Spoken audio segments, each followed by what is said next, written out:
Okay, here are the top 10 most complained home features that the homeowners have, especially those who have a newly built home or have a brand new house. This is from an online poll of over 300 homeowners who were asked what they thought about certain features.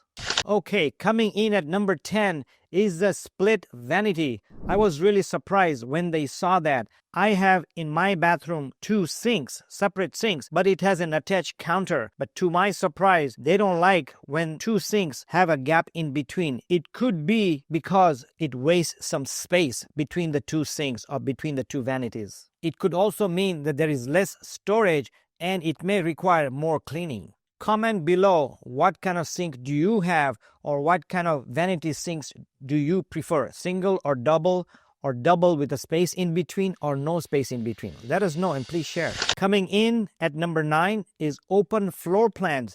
These, I believe, started with custom homes where these big homes started calling them game rooms. They had the kitchen, the dining room, the living room, the family room as one big space. But I personally don't think it works in smaller homes. A lot of the homeowners that were polled prefer that they have individual rooms, a family room or a living room and a dining room for several reasons. One is that when somebody's in the dining room, in the family room, they have some privacy, especially when you have some guests or you have some kids, etc. Furthermore, when you are cooking in the kitchen, the smells may go right into the family room, living room. Also, if you try to cool the place, it may take longer to cool the living room because now you have a huge open space and it takes longer to cool the room. So a lot of homeowners prefer separate living room, dining rooms, and family room and living rooms, and they don't prefer a large, what we call a game room. Number 8 are extremely high ceilings. Of course, going back to custom homes, grand homes, they are large and they are high. So they have ceilings over 20 feet, 25 feet. But when you're talking about a regular homes, I'm not sure if the homeowners like it or homeowners are saying they don't like it. One of the reasons is, of course, it may be wasted space. You could add a layer on top and build a room or a den or office these days. Also, when it comes times to cooling, it's going to take you a long time to cool the room because it's all open and it's very high. So it may not be very energy efficient. If you're into sound and listen to music, the acoustics may not be as well. And if you have chandeliers or lightings or other decor, they're hard to reach because it's so high. But when I show homes for sale, and if there's a house with high ceilings, buyers just love it. Whether it's practical or efficient or not, personally, at least in Southern California, buyers love it. And they've actually bought homes with high ceilings. Number 7 is barn doors. I personally don't like barn doors. I'm in Southern California, and actually last year I sold a brand new home, and this model home had a barn door. What? A barn door? It's like saying you're buying paste picante that's made in New York. Just does not work. Cookie, paste picante sauce is made in San Antonio with fresh vegetables and spices by people who know what picante sauce is supposed to taste like. This stuff's made in New York City? New York City? In fact, I have a client who has a barn door.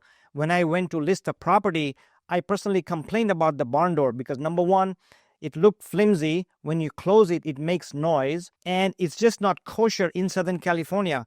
But personally, I believe a barn door belongs in a barn. That's my personal opinion. But homeowners who are polled don't like it either. Barn doors seem to be very inefficient. They don't close tight.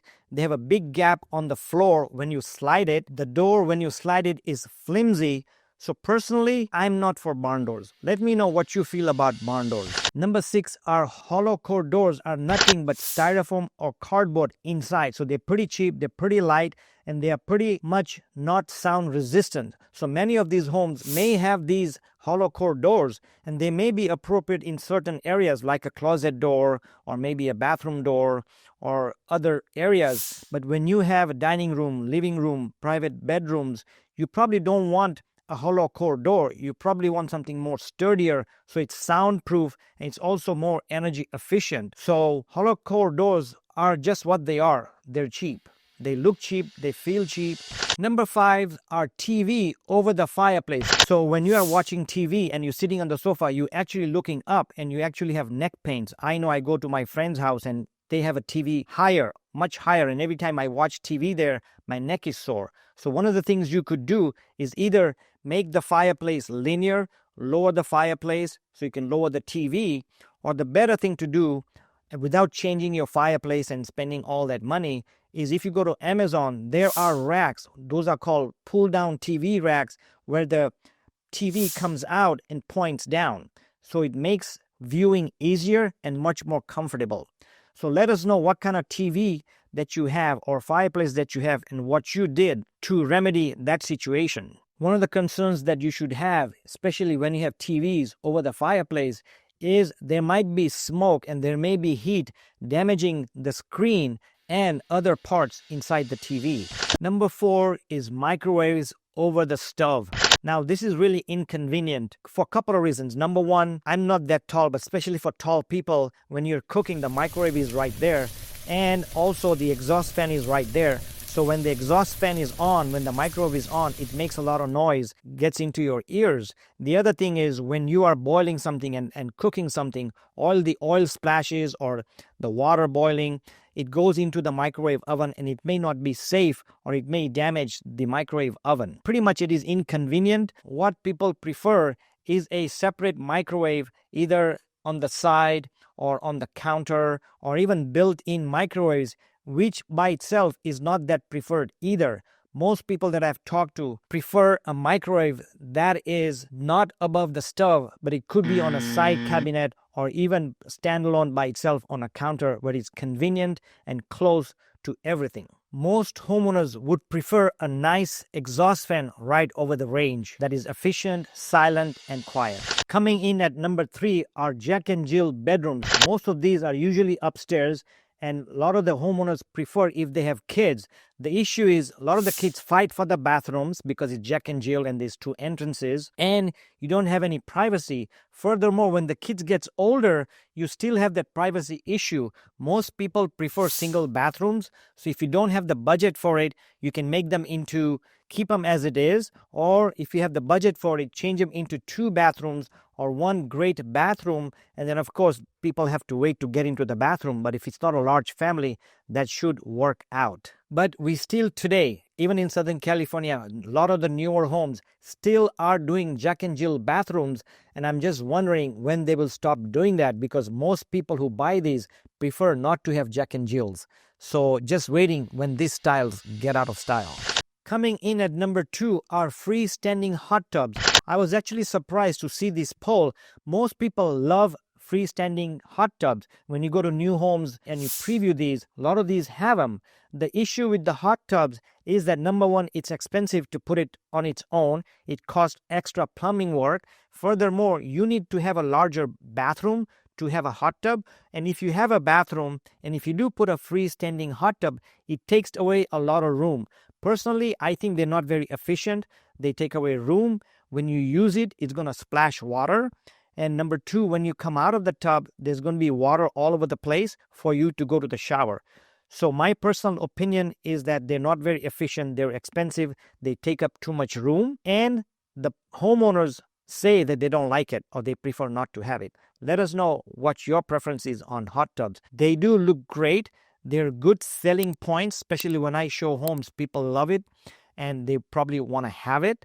But personally speaking, it's just not very efficient and very budget friendly to have these tubs. And number 1 are pot fillers. I still see these in brand new homes, but I know a lot of people personally don't use them. Pot fillers may be efficient. Personally, it does not make sense to me. It's very convenient to fill out a pot when you're making a big dish or making a big pasta. But what happens when you're done and you have all that water? You still have to carry the pot to the sink.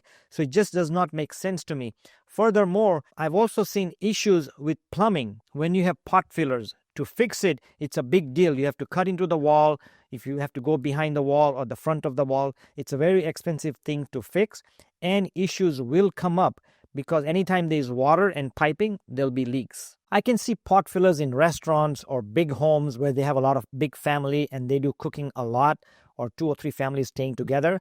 But if it's a typical family, I don't see pot fillers as being very efficient and cost effective. But again, that's just my personal opinion. But the pollsters say they don't like it either. We all want our homes to feel custom, but not at the expense of comfort or risk. These features fooled thousands of homeowners. Don't let them fool you or cost you more money. Make smarter updates, avoid the trends, and when it's time to sell, your future buyer will thank you. Thanks for watching. I'm Mike Patel. Please watch this video.